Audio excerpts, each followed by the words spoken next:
Aujourd'hui, je vais vous faire découvrir un domaine qui est connu, qui s'appelle le domaine René Barbier, qui est un domaine plus connu aujourd'hui à travers du Clos Mogador, qui est un domaine phare du priorat. En fait, si on remonte à 1880, au moment où le domaine a été fondé, c'était Léon Barbier qui venait de France après l'épisode de Phylloxéra, qui s'est installé en Catalogne, près de Tarragone, et a fondé ce domaine qu'il a appelé du nom de son fils, René, qui d'ailleurs a repris les rênes du domaine au début du 19e siècle et se sont succédés 3-4 générations en fait de René Barbier. À chaque fois, il y a un fils qui s'appelle René. Alors, ce qui est un peu difficile à suivre, mais c'est comme ça. Un des René, dans les années 70, a à un moment donné entendu parler d'un groupe de viticulteurs qui s'intéressaient à des parcelles qui étaient du côté dans le priorat et a acheté le Clos Mogador.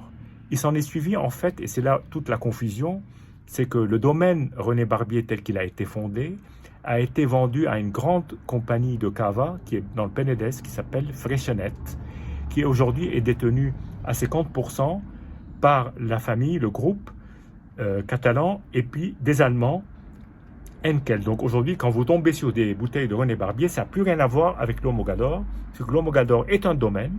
D'ailleurs, le même René Barbier qui est au Clos Mogador, je ne sais pas si vous me suivez, possède d'autres domaines, par exemple Espectacla dans le Mont-Sainte, et ainsi de suite.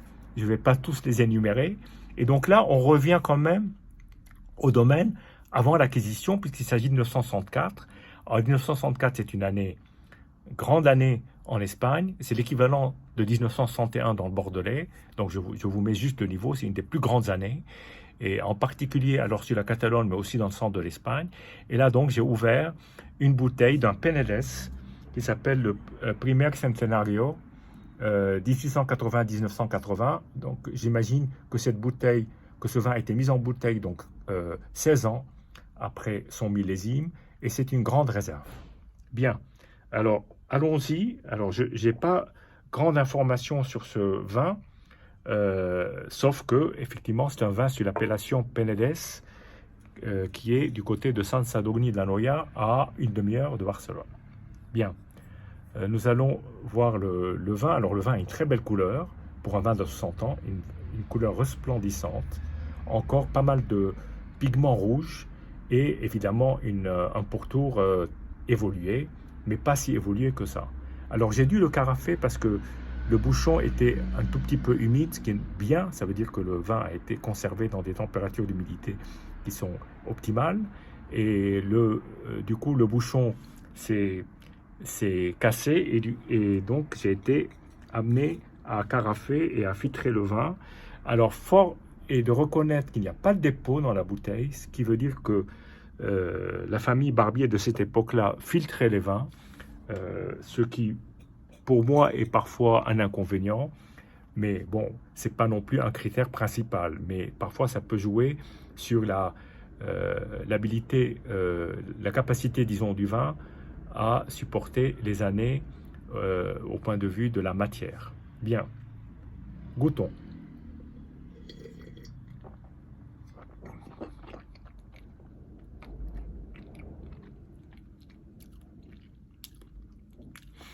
Bien, alors la première impression est excellente.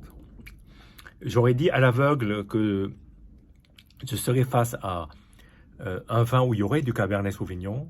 Peut-être qu'il y en a, peut-être qu'il n'y en a pas. Moi, je pense qu'il y en a. Ça me rappelle certains anciens Bordeaux avec une assez belle structure, beaucoup de fruits d'ailleurs, encore, des fruits qui tournent vers la cerise, la framboise,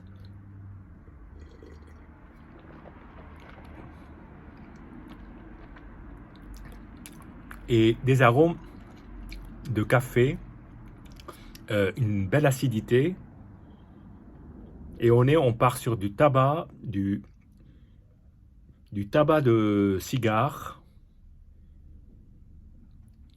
euh, des herbes superbes.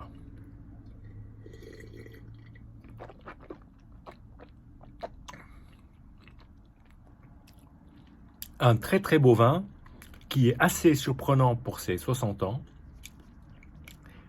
quelle belle tenue aujourd'hui, et surtout cette magnifique acidité qui tient encore le vin avec une aromatique d'une jeunesse presque éternelle, comme si ce vin en avait encore sous le pied. En tout cas, c'est une trouvaille. J'ai encore dans ma cave des 1969 et 1970 qui sont deux autres très belles années, surtout 70. 64 étant une année exceptionnelle, j'ai peut-être tapé tout de suite par le haut, mais en tout cas, c'est une très belle découverte. Une dernière gorgée.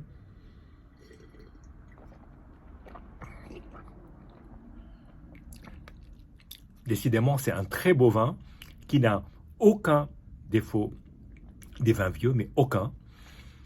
Et alors, évidemment, il y a cette acidité à laquelle moi je suis sensible parce que je trouve de toute façon qu'elle tient le vin, mais elle n'est pas prégnante, elle est plutôt assez douce. Et puis, cette matière très légère, mais encore très présente avec une belle persistance et une belle longueur en bouche. Voilà. Santé et à bientôt.